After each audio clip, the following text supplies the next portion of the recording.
This week, the new mayor of Truro was sworn in. Stephen Webb, who's paraplegic, hopes his story will inspire others who might think elected office isn't for them to think again. Here's a little bit of his acceptance speech. With the incredible honour and your trust in being your mayor for the next 12 months. You know, please forgive me if I indulge my ego just a little. I'm severely paralysed. I don't come from a family that have much. Never went to a private school. I'm dyslexic. I never really read a book because I found it hard until after I was 40. And my dyslexia means I get words wrong when I'm talking. So that's going to be interesting over the next 12 months.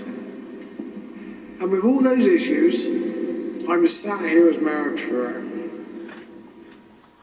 Well, the Mayor of Truro joins us now. First of all, congratulations, Stephen.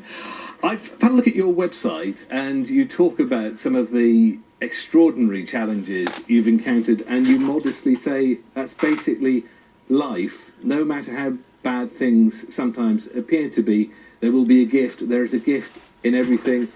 You just need to find it. Yeah, absolutely. Thank you, Martin. Do you know, whatever happens to us, and one of the things I always talk about, or I tend to talk about, the advice that I would have wanted when I was lying on that hospital bed some 30 years ago, was someone looking up and saying to me, well, great, you're paralysed. What are you going to do with it? And in the time that I had when I was lying there, and I couldn't speak at the time because I had a track in my throat, so all my communication was one tap for yes and two taps for no. You have a lot of time to think about your life and think about what you're going to do with it and things like that. And you can either really focus on what you cannot do, or you focus on using it as to empower you in some way. And sometimes you got to take a step back and go, well, wait a minute, okay, things are really tough at the moment. But later on down the line, well, when we start to work things out and all that, we might be able to look back and go, well, do you know what? That gave me strength to deal with something else in life. That gave me an ability and a courage that I didn't know I needed later on in life. And to be sat here right now as the Mayor of Truro, on one hand, that's just so incredible. And what an honour and what a privilege to be in a position like this. People might look at you and say you're a remarkable individual, but they might say that's the point. You know, you're an exceptional person. You've got this great reservoir of inner strength to do these things, which I couldn't possibly do myself. Yeah, there's the difficulty, but I often think the same thing. I woke up 3 o'clock in the morning last night thinking, I can't do this. I want to run. I haven't got the strength to do this. I'm on live TV. What if I say something wrong? What if my dyslexia pops up and I say a completely word out of place? So I spend a lot of my time wanting to run away from these things. You know, sometimes I don't want to be that inspiration. I don't want to be this. I just trying to live my life, my journey, the best way I possibly can. If I could just bring the other two in briefly, I mean, there's a lot of discussion, isn't there, about broadening the sort of people who come into politics. In your case, Ben, you're a journalist. Anthony, you were a special advisor. There's a fairly conventional backgrounds for both of you. What could we do to expand that sort of base? Anthony?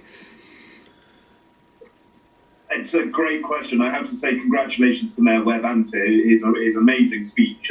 But I think we can all start by going into schools. I think, that is the starting place where we can get people engaged in the discussion about what's going on in their area, what's going on nationally, and encouraging people.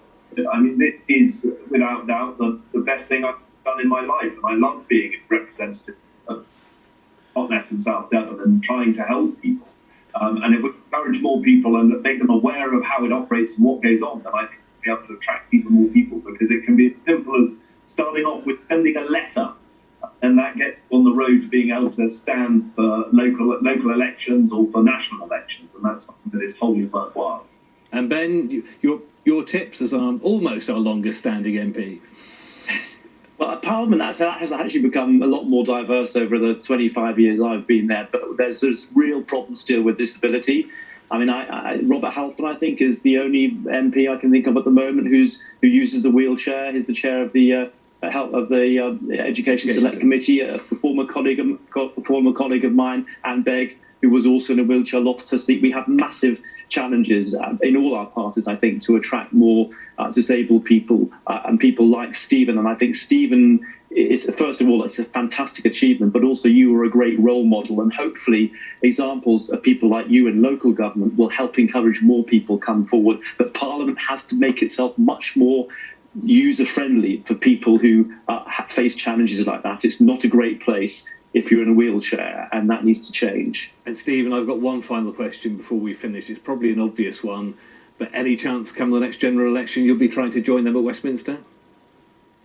Who knows? At the moment, I'm focusing on Truro and the recovery of Truro. And most importantly, let's not leave any groups out. Stephen Webb, thank you very much. Thank you to Anthony and Ben. We're off next week, but we'll see you at the same time in a fortnight's time. Goodbye.